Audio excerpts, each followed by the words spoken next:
Greetings, I'm the Bulgarian Troglodyte. Today I'm gonna do a birthday Blu-ray haul. So I treated myself to 4 different Blu-rays as it was my birthday last week on 11th of March. So all of these films are Japanese films. 2 of them are blind buys and 2 of them I had seen already. And then in the end of the video I'm also gonna show you one book that I got for my birthday. It was a present from my good friend Tony, who lives in Germany. But it kind of relates to these films in a way, but you'll see in the end. But let's start with these films. So first is a Radiance release. It's Toshio Matsumoto's Doggeramagra. And this is a blind buy. I haven't seen this film yet, but I love Matsumoto's Funeral Parade of Roses and I love Matsumoto's Demons, which you can watch on YouTube, by the way. And I've also seen some of his short films, which I've also liked. So this is a pretty safe blind buy. But of course many people on YouTube say that blind buying is a sin. You should never blind buy and they will judge you if you blind buy, because they think that judging other people for what films they buy is a productive use of their time. But anyway, each their own. yeah, bit of a rant there. But yeah, I'm really looking forward to watching this. And my original plan was to watch this and the other blind buy before making this video, but I just haven't been in the mood for these types of artsier films currently. I've been watching lots of trashy films and then some anime as well. Yeah, I watched some Digimon and I watched anime called Given, and today I started watching the very popular anime Hunter x Hunter. And then this week I also need to watch a couple of the films for the next podcasts, Manila in the Claws of Light and Conan the Destroyer. So that will take some of my watching time as well, but I'll try to watch this and the other blind buy very soon. But this is one of his 80s films. Of course, Funeral Parade of Roses was I think 68 or 69 and Demons was 71. So this is quite a bit of time after that. So we'll see how it differs from those other 2 films that I have seen from him. But at least based on the shots I have seen from this movie and what I've heard about it, yeah, it sounds like it very much kind of continues that new wave tradition of the other 2 films that I just mentioned. So, but we'll see. And I think this is also available in the Internet Archive website to watch if you want to watch it that way. And that Blu-ray is still available, but it is limited to 3,000 copies, so it might be out of print soon. But then this next film I had seen already before getting it. I watched this like maybe 7 years ago on Filmstruck, I think. Do you still remember Filmstruck? It was the kind of first version of Criterion Channel. And a very inferior version of Criterion Channel, I think, because I think Criterion Channel is so great, but I think Filmstruck was kind of mediocre. But yeah, it's Tampopo from Yuzo Itami. Yeah, so it's from the mid-80s. It's this director's most famous film, and it's basically food porn.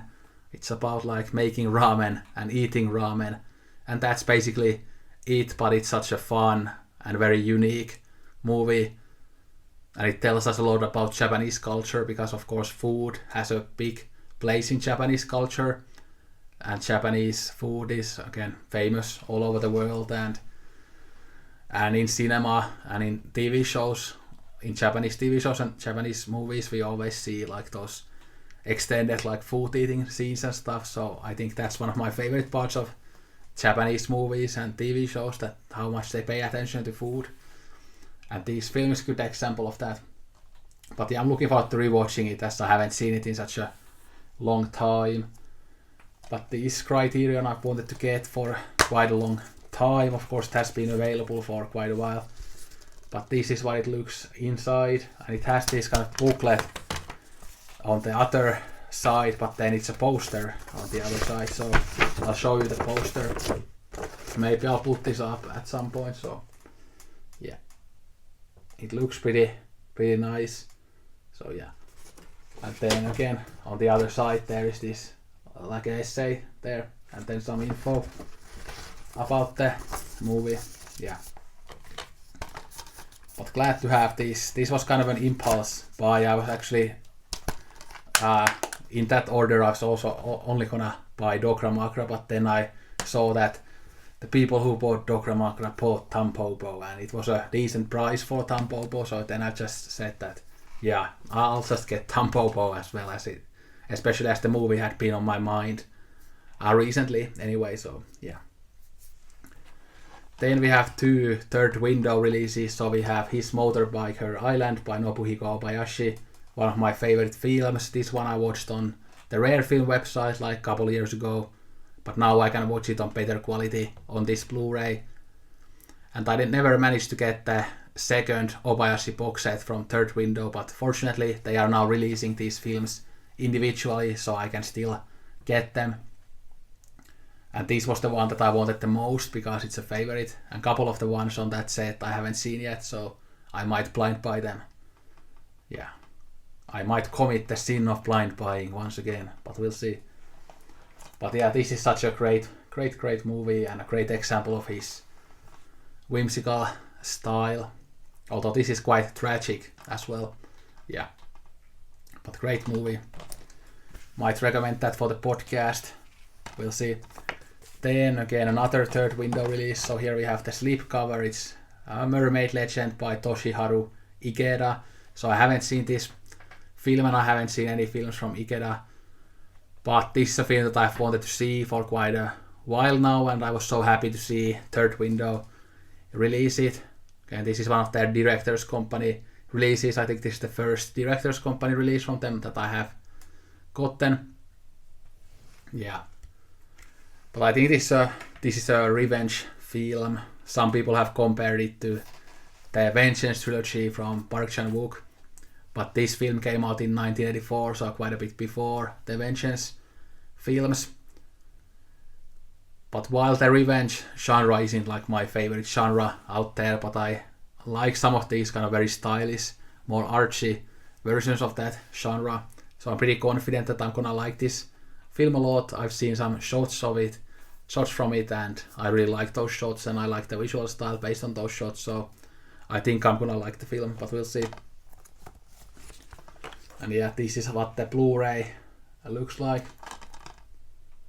And there's also this like very short introductory kind of booklet here that only has like 2 pages. So, and then they mention some of the other releases here, so that's helpful. But yeah, looking forward to watching this one. But those were the 4 Blu-rays, and now I'll show you the gift I got from my good friend Tony. So this is a book, so it's Japanese from zero, like number 1 of the series. So this is basically again a textbook where you can learn Japanese. So I'm really thankful that I got this gift from Tony, because this will really help me with my Japanese learning. Because so far I've only learned Japanese throughout Duolingo, and then of course watching movies and shows helps with that too. But having a textbook like this will add a lot to my language learning experience. And of course I have experience of these kind of language learning textbooks from school, like whether it was English or Swedish or of course my native language Finnish. So yeah, back to the school days with this. Yeah. But it says here that single-handedly the most comprehensive and easy to grasp series for learning Japanese, and this includes like learn and reinforce grammar progressively, learn hiragana writing. That's great because like the again different Japanese characters, like again hiragana, katakana, kanji, that stuff is what is the hardest part for me to learn Japanese. So it's good that this book focuses on that a lot. And then it has like integrated workbook and answer key. So I think it has like lots of exercises here and over 800 new words and expressions. Yeah. And a very Japanese style cover as well. But yeah, this book is by George Trombley, Yukari Takenaka and Kanako Hatanaka. Yeah. But yeah. So this has lots of different stuff, again exercises, then like lists of words and hiragana and stuff like that, and then obviously how and why you should learn Japanese, and yeah. And I think I'm gonna use this book in many ways. So sometimes focus on the book itself, but then I will always have this also on my desk when I like learn from Duolingo and other places. So it's good to probably have as a companion also when I learn online. But then sometimes I want to focus on just the exercises on the book. And maybe I'll get some of the other parts of this series eventually as well. But yeah, we'll see how learning Japanese goes with that book. Yeah, I'm excited to get into it. I have now 125 days streak on Duolingo of learning Japanese, and yeah, I'm trying to keep the streak up and learn a little bit every day.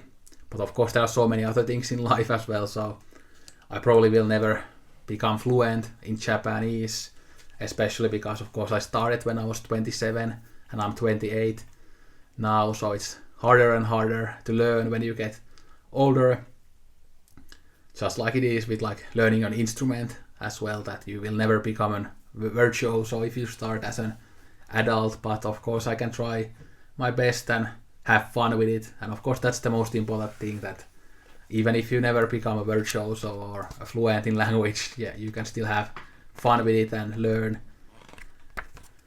Yeah, and hopefully at some point I will at least have like a decent like intermediate level, that I can have like some basic conversations and order food and stuff like that. Of course I've already learned lots of stuff like that, but it's different to learn it on your computer and then having to do it in person.